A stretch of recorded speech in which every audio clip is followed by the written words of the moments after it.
चंदन सेन जी दिल्ली से। राधे राधे महाराज जी। महाराज जी, गुरु को हमने देखा है, उनके मार्गदर्शन में हम चले हैं, तो ऐसे में गुरु और इष्ट देवता में कौन बड़ा है महाराज जी हमारे लिए? देखो, सबसे पहली बात तो यह है कि कोई ना बड़ा है ना कोई छोटा है, एक ही तत्व है। किसका प्रश्न है? तत्व एक है।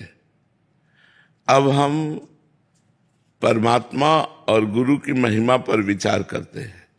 जैसे भगवान का नाम और जो नामी है, इनमें कौन बड़ा है? तो हम महिमा पर विचार करेंगे ना, तभी तो पता चलेगा। तो महिमा में पता चला कि भगवान जब अवतार लेते हैं तब लोगों का कल्याण करते हैं, लेकिन नाम जप कर घोर पापी अभी भी कल्याण को प्राप्त हो रहे हैं। घोर पाप करने वाला भी यदि भगवान का नाम जप करने लगे तो परम पद का अधिकारी हो जाता है।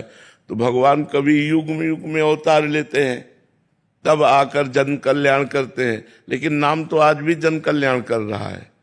अच्छा, भगवान कुछ का कल्याण करते हैं, नाम तो लाखों का कल्याण कर रहा है। जब हम महिमा देखते हैं तो भगवान से बढ़कर भगवान का नाम है। ब्रह्म राम ते नाम बड़ वरदायक वरदान। ब्रह्म राम से भी बढ़ करके राम का नाम, राम ते अधिक राम कर नाम, राम न सके नाम गुण गाई, इतनी महिमा। ऐसे ही हम जब सदगुरु और भगवान पर देखते हैं तो भगवान हमारे हृदय में सनातन से विराजमान है, लेकिन हमारा कल्याण नहीं हो पाया। बात मानते हो नहीं? भगवान सनातन से हमारे हृदय में विराजमान है, पुरातन से विराजमान है। चाहे हम जिस योनि में गए हों, भगवान सबके हृदय में रहते हैं। तो भगवान के हृदय में रहते हुए भी हमारा कल्याण नहीं हो पाया।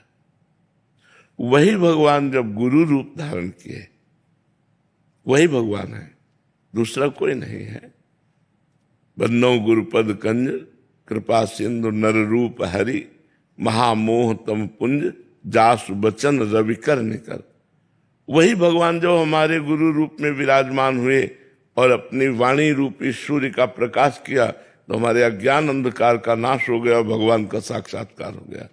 इसलिए भगवान ने स्वयं आदेश किया, मोते अधिक गुरु ही जिए जानी, मेरे से भी बढ़कर के गुरुदेव को जानना, भगवान ने कहा। तो इसलिए गुरु गोविंद दो खड़े काके लागों पाओ, तो बोले बलिहारी गुरु आपने गोविंद देव। कि गुरुदेव की बलिहारी, जिन्होंने गोविंद जो छुपे हुए थे उनका साक्षात्कार करवा दिया। तो इसलिए एक तत्व होते हुए भी, जैसे नाम और नामी अभेद होते हुए भी नाम बड़ा है, ऐसे गुरु और इष्ट अभेद होते हुए भी गुरु बड़ा है। इष्ट और गुरु खड़े हों तो सबसे पहले गुरु की दंडवत होगी, फिर इष्ट की दंडवत होगी। जगेंद्र जी शेरवंश महाराज जी। गुरुदेव, भगवान की माया संपूर्ण संसार में व्याप्त है।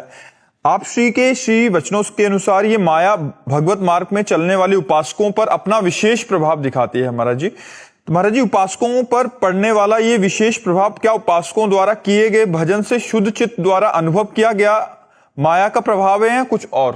क्या जानना चाहते हैं? भगवान, मैं ये जानना चाहता हूँ कि ये माया जो उपासकों द्वारा किए गए भजन से जो चित्त शुद्ध होता है, तो ये अनुभव में आती है या कोई विशेष? कह रहे हैं कि जैसे उपासकों का हृदय शुद्ध हो जाता है तो उनको विशेष अनुभव में आता है। हाँ, विशेष। जैसे पीठ में तिनका गिरे तो समझ में नहीं आता, लेकिन आंख में गिरे छोटा सा तो बहुत बड़ा समझ में आएगा ना।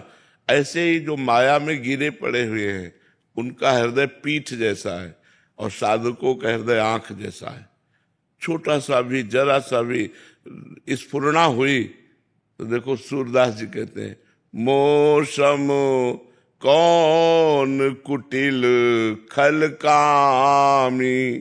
कितने बड़े संत हैं, इतने महान हैं, और कह रहे मेरे समान तो संसार में कोई कुटिल खल कामी है ही नहीं। आंख जैसी हृदय की स्थिति, आंख में जरा सा किनका पड़ा बहुत भारी दर्द होगा, पीठ में एक इतना बड़ा किनका पड़ जाए तिनका तो कोई फर्क नहीं पड़ता है। बोले मोसम कौन कुटिल खल कामी, मेरे समान कुटिल खल कामी कौन है। तुलसीदास जी कह रहे जो मैं अपने अवगुण कहूं बाढ़े कथा पार नहीं लाऊं। जो मैं अपने दोषों का वर्णन करूं तो कथा बढ़ जाएगी। दोषों का इतना भंडार भरा है कि भगवान की कथा रुक जाएगी, हमारे दोषों की कथा चल पड़ेगी। तो जो महान हृदय होता है, जो साधक होता है, जो संत होते हैं, जरा सा भी दोष उनको पहाड़ जैसा लगता है। और जो माया में फंसे हुए लोग हैं, पहाड़ जैसा दोष उनको लगता ही नहीं कि दोष है। इसलिए विचार करके कहा गया था कि संत और साधकों के हृदय में माया का विशेष प्रभाव पड़ता है, क्योंकि वो अत्यंत कोमल और ज्ञान युक्त होते हैं। तो थोड़े भी दोष को बड़ा करके मानते हैं, महान हाहाकार मच जाता है अगर थोड़ा भी दोष आता है। और अज्ञानी का हृदय दोष युक्त तो है ही, उसको तो जरा सा गुण हुआ तो वो अभिमान से फूल जाता है, वो दोष युक्त हृदय होता है। तो बात समझ में आ रही?